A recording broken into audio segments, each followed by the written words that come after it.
Good morning, good morning. Sorry if this is a bit scary for you, first thing or last thing at night if you watch it tonight, but I wanted to hop on straight away and say good morning and say that today is a whole new day and it's going to be a better day. Yesterday wasn't bad. It was just, as my kids like to say, meh. Do you have meh days? And I just didn't know what to do with myself. I just didn't know what to do with myself. Yeah, we won't go into a song anyway, too early for that. So I thought before I even head upstairs, I get dressed, I get started, I would start the vlog as I mean to go on. So there it is. There's my start to the vlog. Good morning. And also to show that whilst I was waiting for the podcast to upload, it wasn't a podcast, was it? The vlog, whilst I was waiting for the vlog to upload last night, I did indeed pull out the toe, the ugly toe of this sock, and I'm now re-knitting an extra inch or so, well, half an inch. Can you see my cat, Progress Keeper? Can you see that? Oh dear, look at that. Look at my stumpy fingers as well. There. It doesn't want to be seen. And I am going to just sit and put a few more rows into this, and then I am going to be looking to my Lara Neal book, which has the toe that I did on my gingerbread sock, which is the round toe, she calls it. Now, I know I'm not supposed to show you instructions, so can we do, that's the round toe.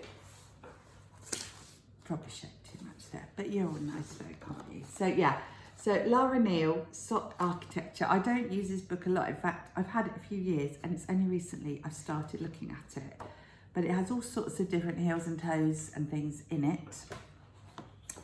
So, and I like the round toe that I did on the gingerbread socks, and I am going to do that on this sock, which I still can't pronounce and can't remember, toy something, you know the one I mean.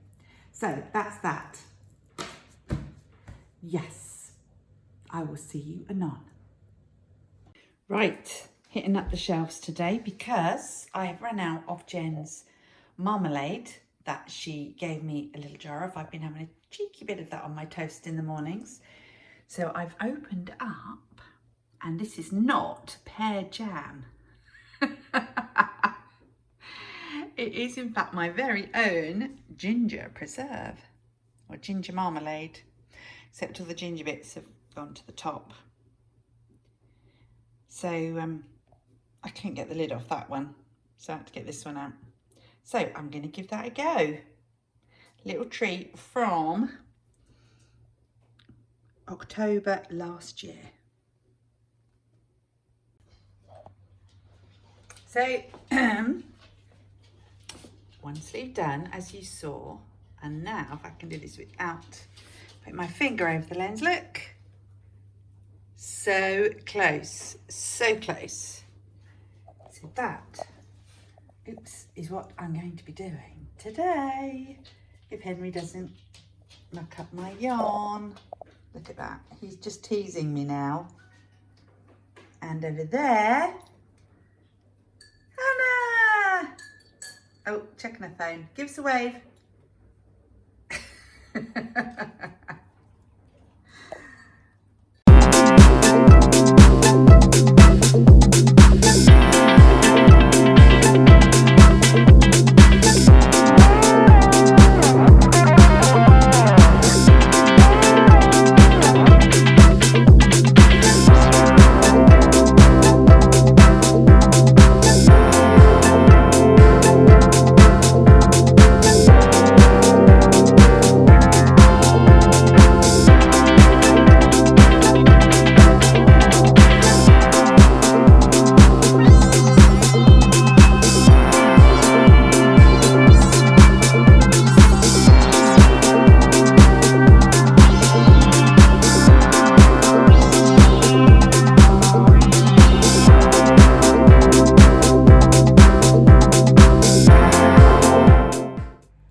out on it today.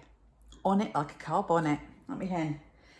The only downside is I think the farmer over back there is putting the manure out on his fields because it's really stinky. I've got the back door open and I've got some of the windows open, but it's faded now a bit actually. First thing this morning, it was a bit rank, but isn't it? Oh, Henry's just looking as po-faced as ever. Oh, and you're my boy. But I have hoovered and washed the ground floor. So I've done the kitchen, I've done the kitchen, I've done the lounge, I've done the hall, I've done the downstairs toilet, I've not done the dining room because it's full of chairs and I couldn't be bothered to move. I'm not that good. I also did a lot of bopping around. I put the Mamma Mia soundtrack on. Sorry, this is really awkward, isn't it? Trying to sort out Henry whilst I'm talking to you. I don't know if I can I might put a little ridiculous clip up at the end of me doing my boogieing. And it's all looking quite nice. So I'm going to have a sit down and try and finish that sock now. Okay, right. I'm here sitting in my craft room. I really ought to put all little twinkly lights, didn't I? Like all the professional podcasters do. Yeah, we'll stop right there. It's mid-afternoon. Actually, it's about 4 o'clock, I think. I've just had a play in the garden with the dogs. So Henry's now clapped out by my feet. Honey's somewhere clapped out in the kitchen, I think. It's been a nice day today, better day. Thank you. And thank you for your good wishes yesterday. Yeah, plough on, don't we? Plough on. First of all, without ado, I'm going to give you the answers. Here am I, to the quiz questions from Sunday. So, if you'll remember, the first question was, what is the approximate total number of sheep in the UK? So that was to the nearest 10,000 or thereabouts, the total number of sheep in the UK.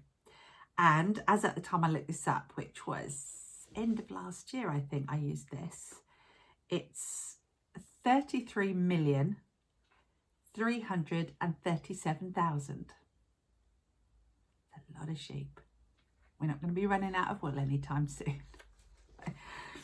Okay, the English think sheep go bah. What do the Chinese, Japanese and Portuguese think they say? Well, according to my research, they go mee. So M-E-E, mee. It's kind of a combination of both, isn't it? It's sort of meh. You're always sitting here doing sheep impressions. Okay, wool is not flammable, true or false? In fact, it is true. Wool does not catch fire. Well, I say that now. I did find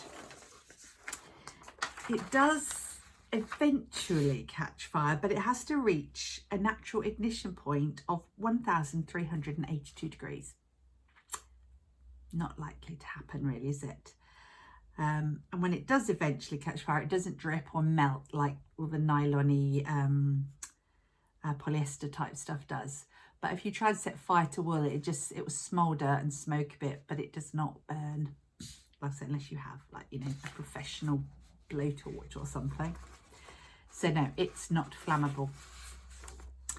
The technical name given to describe how wool produces heat when it gets wet is called hygroscopic. So well, I'll put it across the bottom of the screen. Hygroscopic. Oh, I'm wobbling the table again, aren't I? So yeah, that's another reason why it's such a fabulous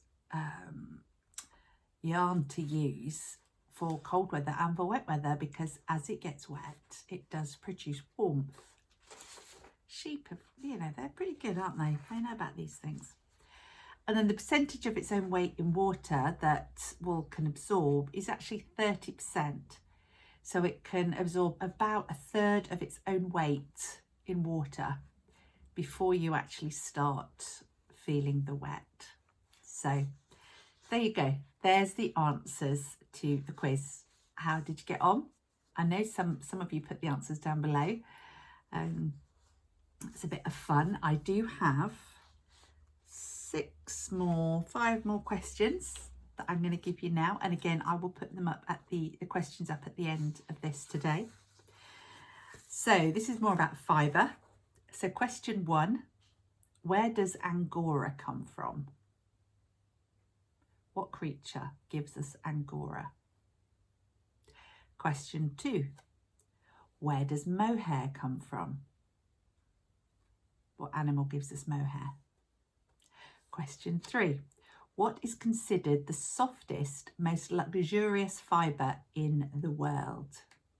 So what's the softest, most luxurious animal fibre in the world? Next one, Pima, Sea Island, Egyptian and American upland are all types of what fibre? I'll give you those at the end as well.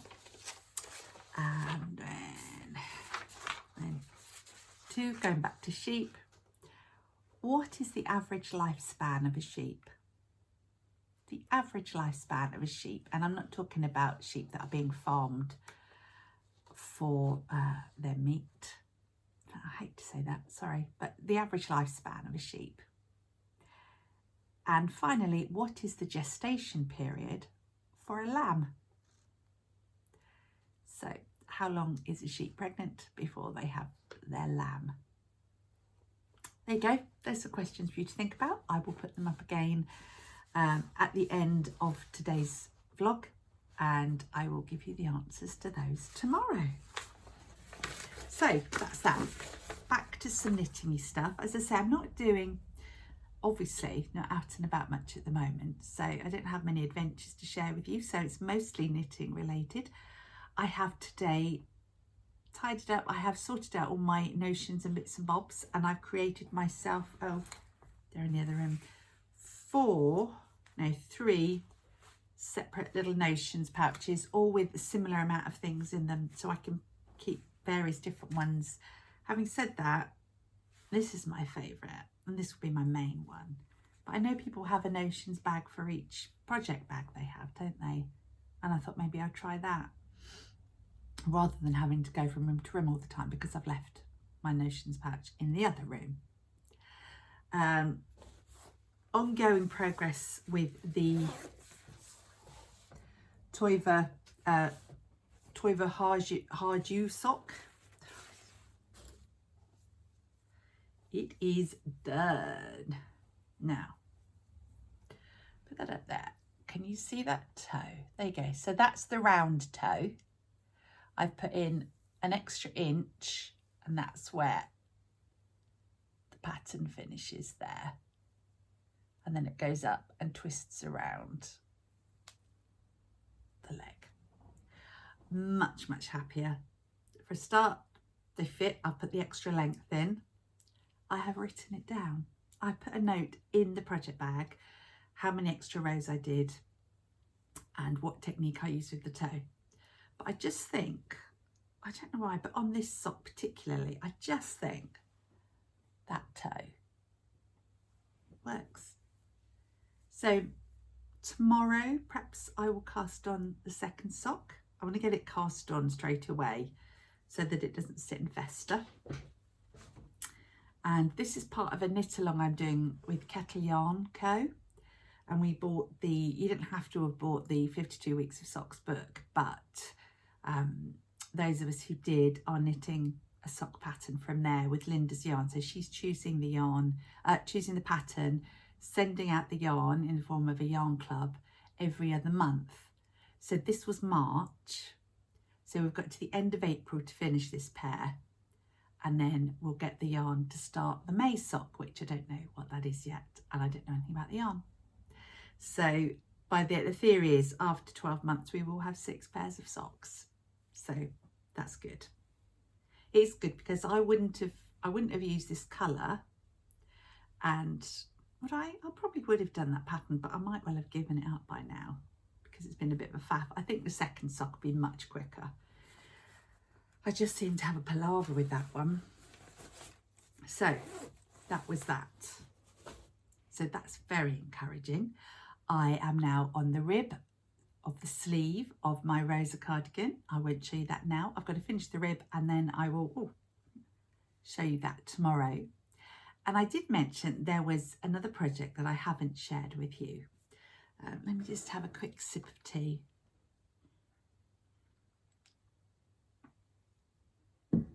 Now, I cast this on towards the end of last summer. I used to buy the Rowan books all the time, the Rowan pattern books. It's been in a knitting basket. End of last summer, I bought that one. Because for some reason I was in Closs and Hamblin, C&H Fabrics, with a friend of mine. We meet regularly for tea there in normal times, and picked up the Rowan book just to have a look, and there were loads of patterns in here that I really liked. So, I like that one. Oh, sorry. I bought it, and I had a thing about soft buttery yellow, a really soft yellow. I'm looking for the actual picture of the cardigan I'm going to show you. No, it is. And I love traditional feather and fan type of lace patterns, so I decided I was going to knit this cardigan. And of course, by the time I'd finished the back of it, we were into autumn, and I cast on a winter sweater basically. But this has been sitting here, in my defence, it has been sitting here waiting for the spring so that I could pick it up again. That's it. So, and that's it. Casually thrown over a t-shirt. Oh, is that focused? So I just really liked that pattern. So I found the closest as I could to a really soft yellow. I feel like this should be called buttermilk. So that's Rowan Summerlight. Yeah, Summerlight 4-ply. So it's 100% cotton, and it's coming up a little bit greenish on there, but it's a very pale, it's either a very rich cream or a very, very soft yellow, and it's really pretty. And I will show you my progress. So I've done the back. And it's quite, for me, obviously I've been knitting shorter things of late, but I've done this quite a long length, so you see, it's such a pretty pattern. And the only thing is, as I said the other day, with cotton or linen, it is a bit dish raggy. It doesn't obviously hold its shape,